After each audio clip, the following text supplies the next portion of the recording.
Hey folks, welcome into another video. So I just wanted to quickly say that these tips are very universal and will work regardless of what Dragapult list you are running. So don't worry if you're running Pult Dust Noir, if you're running Straight Pult, if you're running Turbo Pult, if you're running Charizard Dragapult.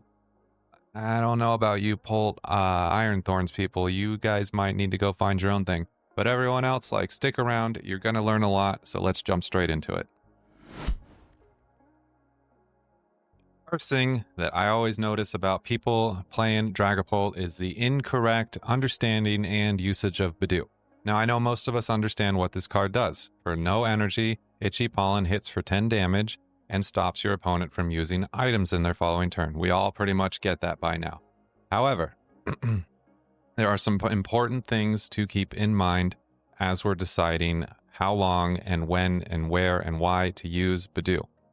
1. Most decks at this point in the format are either A, playing enough supporters that they can get set up around the item lock, or B, running a deck like Joltik Box that doesn't care about Budew and is in fact licking their lips at the idea of being Itchy Pollen so that they can immediately take two prize cards. So it's not good enough anymore to just throw Budew into the active wildly and just start spamming Itchy Pollen, and then you get it set up and your opponent doesn't. That's not going to happen in most of your meta games. But Budew is still very important to us. He provides a bit of barrier to our bench, and even though most decks can still set up under the effects of Itchy Pollen, they are going to be doing so much more slowly. So, for example, Gardevoir. An unbedewed Gardevoir has access to Ultra Ball, has access to Rare Candy, so they can pretty much get a turn 2 Gardevoir if they have the right cards, which is not that hard to do with the setups that they're running. However, a Gardevoir that's under Itchy Pollen is going to need to be using Ionos, they're going to need to be using Professor's Research and other things to rip through their deck quickly so that they can find Kirlias, take a turn to evolve to Kirlia, and then find Gardevoir, take a turn to evolve to Gardevoir, and in the meantime be discarding energy without the use of Earthen Vessels. So, you can see that Gardevoir still operates as a deck under the effects of Itchy Pollen. It just adds a couple turns to their setup window. So that's what I want you to think about when you're using Budew, is just delaying your opponent long enough that you can get your own setup going, get your Dracloaks, get your energy spread around, and be ready to start swinging on some peeps. Now, how do we control how long our Budew is in our active slot? It depends on which version of Dragapult you're running. The one that I really have been enjoying lately uses Monkey Dory, and I do that in order to keep my Budew going. And that is because I play Jamming Tower and I don't run tool cards, and that way I don't have access to Bravery Charm or even Luxury Cape. But if you're running the pretty standard solo Pult build, use your Bravery Charm as kind of like a stopgap until you're still going to want to get your Monkey Dory set up, but you have access to the Bravery Charm. Keep your Budew going just that much longer, and then you can get your Monkey set up, you can start moving damage, you can put yourself in the driver's seat, or keeping Budew a-going. Now, in this instance, I could Monkey Dory 10 damage onto their Budew, and then punch again and take a knockout. But let's look at my board state real quick. Let's go back and look at my board state real quick. I have one Dracloak with energy and nothing else. No other Dreepy, no other Dracloak setup.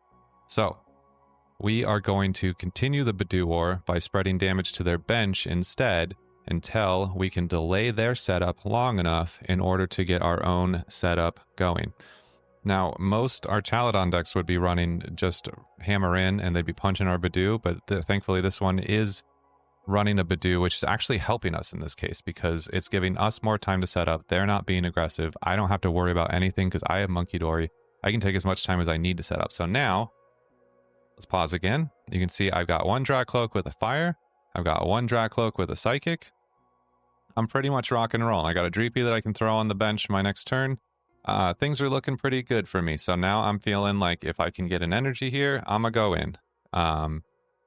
So that is kind of nice. That's what Budew does, is Budew buys you time to get your Dracloaks going, to get your bench a bit more indestructible, so that you can continue on and play the game when you are ready to play the game.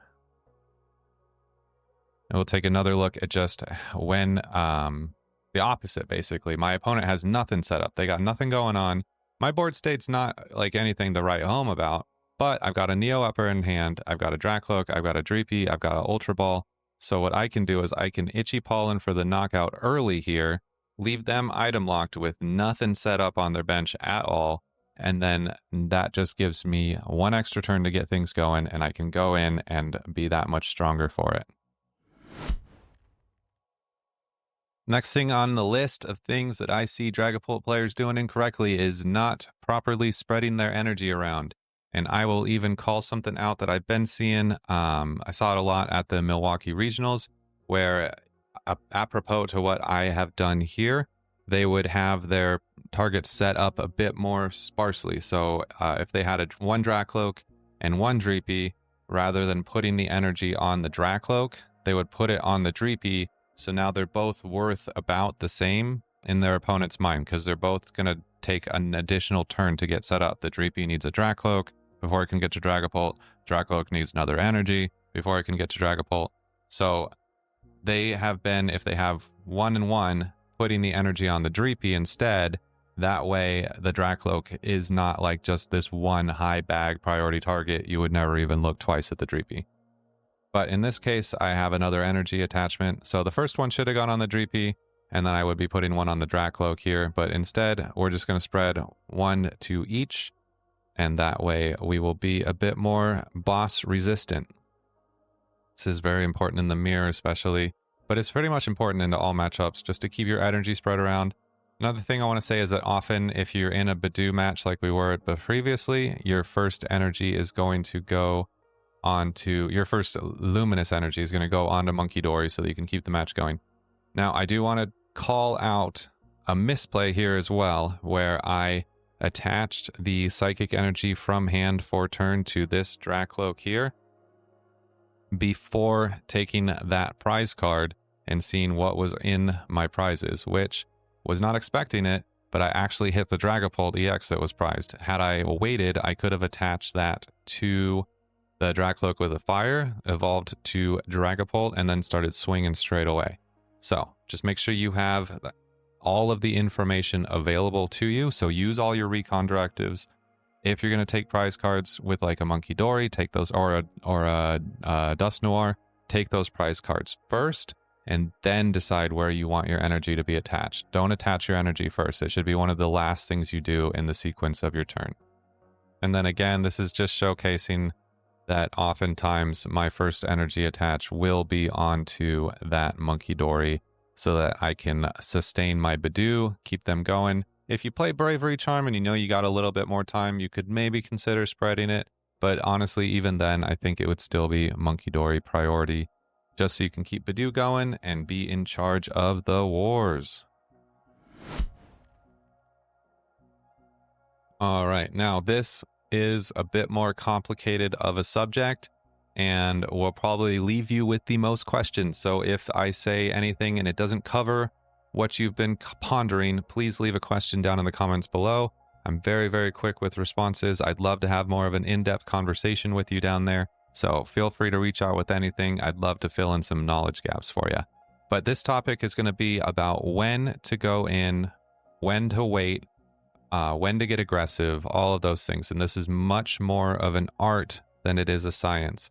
So it's going to really depend on a couple of things. Matchup, of course, first. What type of deck are you playing against? Are they looking to get really aggressive, or are they looking to draw the game out in their favor? What are we up against? And then second is your own setup and how confident you feel in the amount of backup attackers you have available to you. So in this instance, we just lost the Budew war, right? Our Budew went down because they got their Monkey Dory going. We never found ours. So they were in charge of the Budew war and we were not. It's not looking good for us. Now, I had a couple of choices here. I could have set up another Budew, gone back into the Itchy Pollen, worked on developing my board a little bit more, and honestly, that probably would have been fine. Let's go back a few ticks here. So this is what our board state when we lost the Budew were. We had one Dracloak with the Luminous, one Dreepy with the Luminous. Totally makes sense to Buddy Poffin for another Budew, slap down the Latias so that we can get into it, and just start Itchy Polying again. However, the factor that changes that is that I drew enough cards from Flip the Script and Recon to get into a Dragapult, and I had Boss's Order in hand. So I'm feeling pretty good. The only thing that would have made this better is if I would have been able to get an Ultra Ball for a Howlucha so that I could knock out the Dreepy as well. Alas, we were still item locked because we lost the Budew War. But I have a boss in hand, and guess what's on their Dracloak? It's their A-Spec, their Neo Upper Energy. This is a juicy, juicy target. So I'm going to go swinging on it right away before they're able to protect that A-Spec energy with a Dragapult. They got no other energy attached to their attackers on bench, except for the Monkey Dory, but we're not too stressed about that. So it just makes so much sense to go to aggressive here. Go in with the boss, take out their A-Spec, and just really put them behind a lot farther than a Budew would have. Because like I said, Budew's not stopping their setup. It's slowing it down a little bit, but it's not stopping it. But you know what's slowing it down even more? Is losing their A-Spec, losing their Dracloak, getting set to a bench with no energy and no stage 1 Pokemon. It's much, much, much more effective than just another Itchy Pollen. Now, in this case, my decision is again made for me by my opponent. And by that, I mean they take out our Budew here. And they are playing Monkey Dory Frostlass, which if you're unfamiliar with this deck, their kind of game plan against Dragapult is to spread damage around, get everything up to like 90 damage, and then use de-evolution, kind of take everything out at once, wipe out all your attackers at the same time. Meanwhile, they're just giving you one prizers, stalling out the game. So I know that in order to have a chance against this deck, I need to start Phantom Diving pretty early, get aggressive, be able to take out Monkey Dories so that they can't throw damage back at me. All these things are really important. So it doesn't make sense for me to Itchy Pollen, give them another Budew here, give them another one prize because they can just Monkey Dory 30 damage back onto it. Instead, I know that I want to get aggressive. I have a Neo Upper in hand. I'm praying to the heart of the cards that I draw into a Dragapult, which wouldn't you know it, always got it like that. So, because of all the stars aligning here, I'm very happy going in, getting aggressive, taking out some nasties, and I even have enough monkey damage of my own to take out their Budew. Now, the astute of you will notice that once again, I attached energy for turn without taking my prize card and seeing all the information again. Don't do that. Don't be like me. I get to see a prize card, and I get to see 2 more cards off of Recon Directive. I should have waited for that before I made the decision, even though I knew I was 95% sure I was using Phantom Dive this turn. It still would have made a lot more sense to just wait, see all the information, and then use my attach for turn. As far as going in is considered, it's dependent on your setup, it's dependent on your opponent's setup, and it's dependent on your opponent's win conditions, what their prize mapping is looking like, what your prize mapping is going to have to look like based on their deck. If they're playing a bunch of one prizers, you're not going to be able to have those 3-4 prize turns like you would against another deck like Raging Bolt or Golden Go, for example. So that is what you have to kind of keep in mind as you're debating. Do I go in? Do I wait and Itchy Pollen for one more turn? Which, speaking of, I've shown 2 examples where I decided to get aggressive.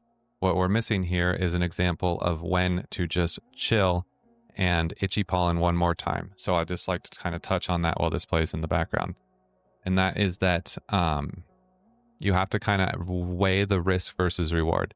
If I, say you have a turn where you could get aggressive, but the board states are kind of even, it's not a clear-cut picture, You have to weigh the risk versus the reward. If I Itchy Pollen here, let me get this back up on the screen so I'm not talking out of black. You're thinking, if I use Itchy Pollen, what am I going to gain out of it? What would my opponent potentially gain out of it? Which of us stands to gain more? And which of us would be hurt more if the other one got what they wanted? So ask yourself those questions if you're in a board state where it's pretty much dead even, and you're not sure if you should go in or not. Run through those questions real quick and then make a decision based off the answers. Okay, so the next thing I want to talk about is spreading around damage counters. Now, there are some times where we can see things make a lot of sense. Oh, there's a Pokemon, Latios, Pheasantipity. They've got 200 HP. That's 10 away from a Phantom Dive. I'll sprinkle 10 around. Boop, boop, boop. There you go, there you go, there you go. 10 each. That one's easy. That's not the kind of damage counter spreading I'm talking about. What I want to step on is spreading damage counters with multiple turns ahead in mind and different attackers in mind. This is not just a Dragapult deck for many of us. Some of us have Dusknoir. So you're thinking, how many damage counters can I spread plus 130 from Dusknoir to take a knockout? Or we have Blood Moon Ursaluna. So you're thinking, how much can I spread plus 240 to take the knockout? In this example, let's go back. We have 10 for Latios. That one's obvious, right? But then where do we put the rest of the damage? We've got a bench. Let me just get this going again. We got a bench with a Dralodon, Latios gets the 10, and Petron. So you might be looking like, oh, well, Petron's the closest to knockout. So I'll just put 5 damage counters there, and then my next Phantom Dive, I can clean up a 1-prizer if I want to. But if you know your opponent's deck and you can think multiple turns ahead, you can look at the Duraludon that has a clue here. It's got a Binding Mochi on it, which means that they're going to want to evolve to an Archaludon so that they can then poison it so that they can do 290 damage to our Dragapult. But in doing so, they're going to be doing 60 damage to themselves because they're going to take 30 damage in 2 Pokemon checkups due to Perilous Jungle. So, knowing that, we can spread damage to the Duraludon with the Binding Mochi attached, so that if they want to go in and swing on us, they'll either need to find another Binding Mochi for the other Duraludon, or they'll need to not use that play and do a lot less damage to our Dragapult. Because if they choose to poison their Archaludon still, and then swing on us with that poisoned Archaludon, we're going to be able to very easily clap back and take a big knockout, which is what they ended up deciding to do. They swung on us with the poisoned Archaludon. They put themselves in easy Phantom Dive range, and then we're able to just kind of clean it up, no problem.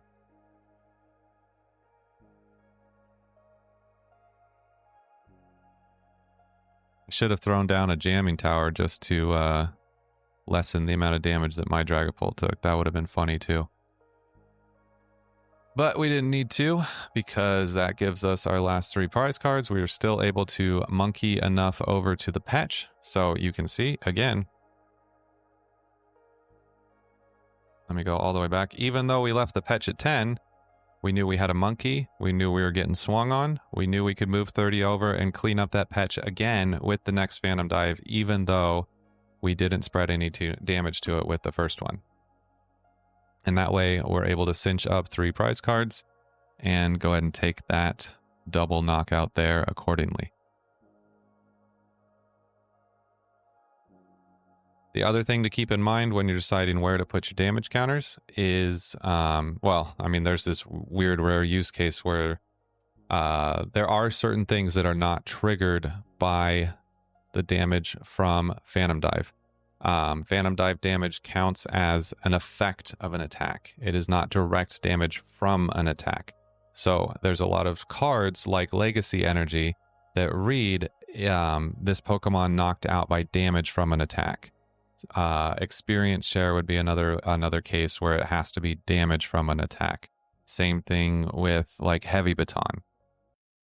So you can kind of cheese around some of these more annoying cards by taking knockouts with the back half of Phantom Dive. That way you are skirting around because you're not doing damage to the Pokemon. You're placing an effect of an attack on their Pokemon. It's very confusing wording, but once you understand it, you can start to kind of see a lot of plays open up, and you can really get around some things that would be advantageous to your opponent if you hadn't realized that. Okay, so the last thing I want to talk about are all of Dragapult's friends.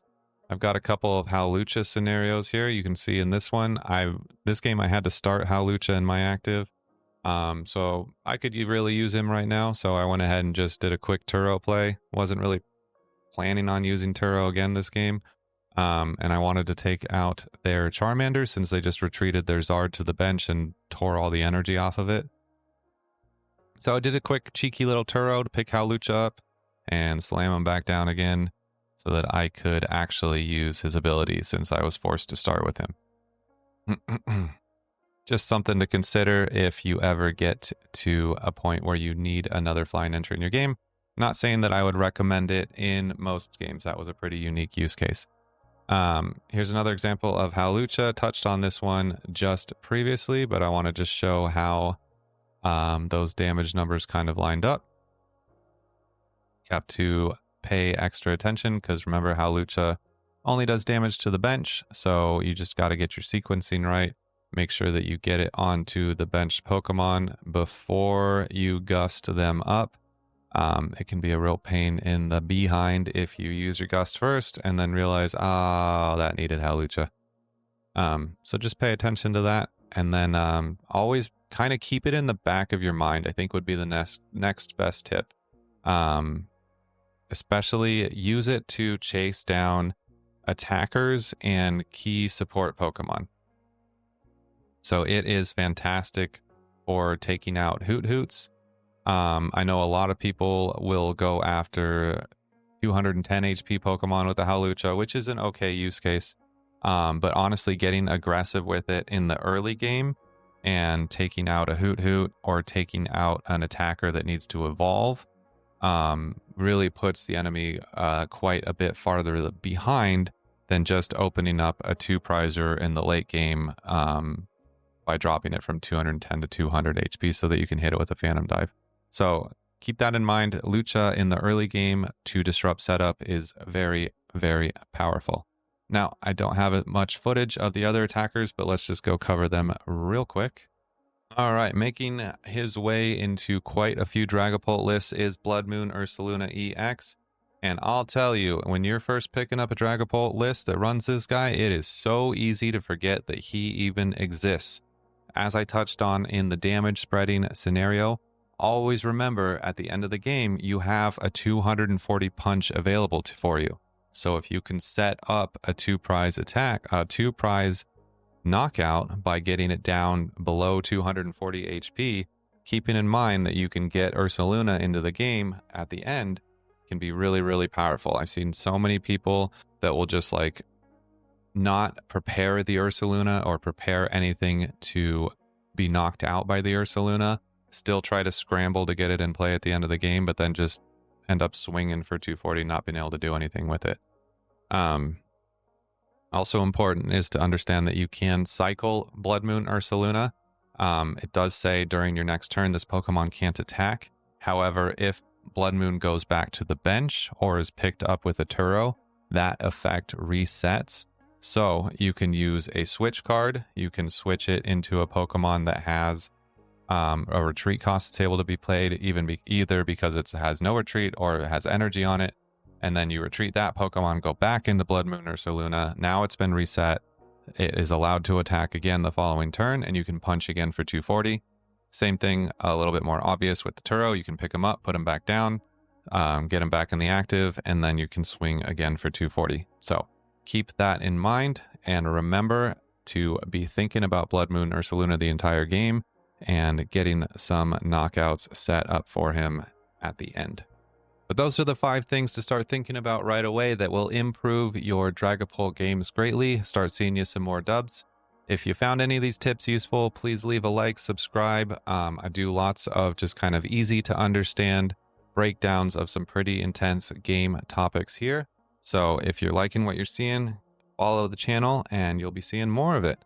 Like I said earlier, I'm very active in the comment section, so I'd love to chat, get to know what you've been going up against. Anything you want to ask about, feel free. Why is there a Maractus on the screen? I don't know. Pretty good card.